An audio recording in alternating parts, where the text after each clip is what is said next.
मैं आपको इम्तियाज़ जलील का एक छोटा सा वीडियो दिखाने वाला हूँ, जिसमें इम्तियाज़ जलील मुसलमानों पर भड़कते हुए नजर आए। उन मुसलमानों पर भड़कते हुए नजर आए जो मुसलमान होकर मुसलमानों का सौदा करते हैं। हाँ, तो मैं इम्तियाज़ जलील का वो छोटा सा वीडियो दिखाऊंगा। उससे पहले हमारी वीडियो को लाइक कर दीजिए, चैनल को जरूर से सब्सक्राइब कर दीजिए। चलिए वो छोटा सा वीडियो आप देखिए इम्तियाज़ जलील का। शिवसेना दो है, एक दूसरे के कट्टर मुखालिफिन है, लेकिन एक शिवसेना का नुमाइंदा पीछे हट जाता है ये कहकर कि अगर हम दोनों लड़ते रहे तो कोई मुसलमान चुनकर आ जाएगा, कोई मजलिस वाला चुनकर आ जाएगा। उनकी सोच ऐसी है और हम एक अल्लाह एक रसूल को मानने वाले हम कितने हिस्सों में बढ़ गए हैं। ये कितने अफसोस और शर्म की बात है हमारे लिए। या आप लोगों से मैं अदबन गुजारिश करता हूं, अगर किसी ऐसे शख्स को जानते हैं जो इस चुनावी मैदान के अंदर उतरा हुआ है, ठेला लगाने वाला, ऑटो रिक्शा चलाने वाला, चंद पैसों के लिए आज पूरी कौम का सौदा करने के लिए बैठे हुए हैं, ये कितने अफसोस और शर्म की बात है। क्या होगा? 20 तारीख के दिन इलेक्शन होगा, कोई 200 लेगा, कोई 500 लेगा, कोई 1000 लेगा, कोई 2000 लेगा।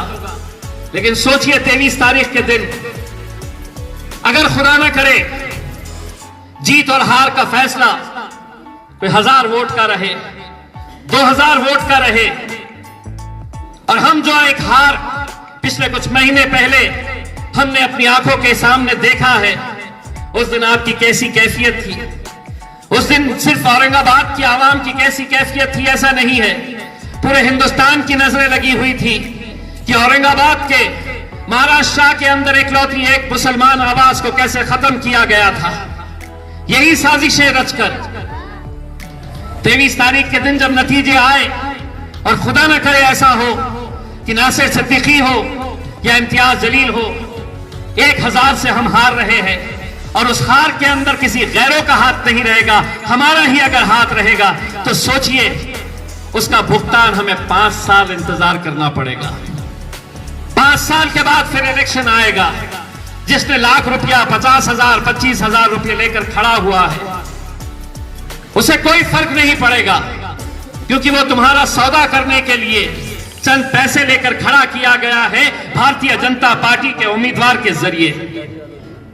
कहीं ना कहीं अब वक्त आया है हम मुसलमानों को यह समझने का कि अगर हम ऐसे ही बढ़ते रहे, ऐसे ही साजिशों का शिकार होते रहे, तो आज महाराष्ट्र से इकलौती एक मुसलमान आवाज जो असदुद्दीन अवैसी के साथ अल्हम्दुलिल्लाह आप लोगों की वजह से 2019 के अंदर मुझे मौका मिला था 5 साल वहां पर जाकर आपकी नुमाइंदगी करने का।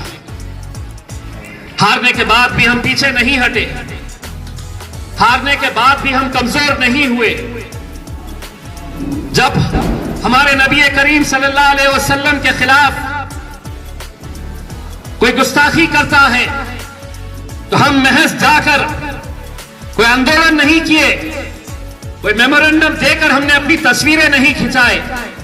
हमने उस वक्त ये ऐलान किया कि ऐ हुकूमत, तुझे जो भाषा समझ में आती है उस भाषा में जवाब देने की ताकत अल्हम्दुलिल्लाह हम सब के अंदर है।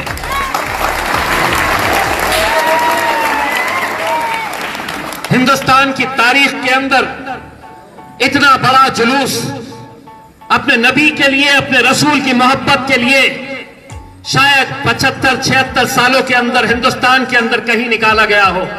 आप लोगों ने उसे साबित करके दिखाया था कि हमारी सियासत ऐसी की तैसी, हमारी कुर्सी को हम ठोकर मारते हैं, लेकिन अगर हमारे नबी करीम सल्लल्लाहु अलैहि वसल्लम के खिलाफ कोई गुस्ताखी करता है तो चट्टान की तरह हम खड़े रहकर तुम्हारा मुकाबला करने की ताकत रखते हैं।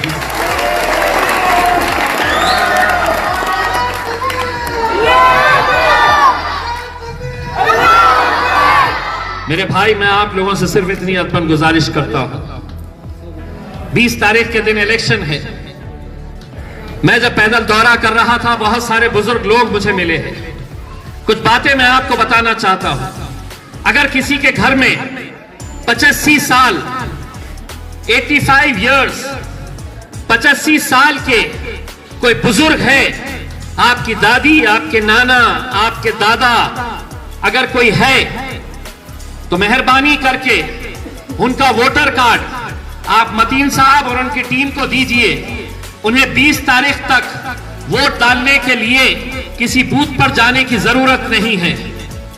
अगर उनके पोलिंग बूथ के ऊपर उनके पास जो वोटर कार्ड है, अगर उसके ऊपर उम्र उनकी 85 साल के ऊपर है, तो उस कार्ड के जरिए जो गवर्नमेंट के अधिकारी है वो आपके घर में आएंगे और उस बुजुर्ग शख्स का वोट वो घर में डाल सकते हैं।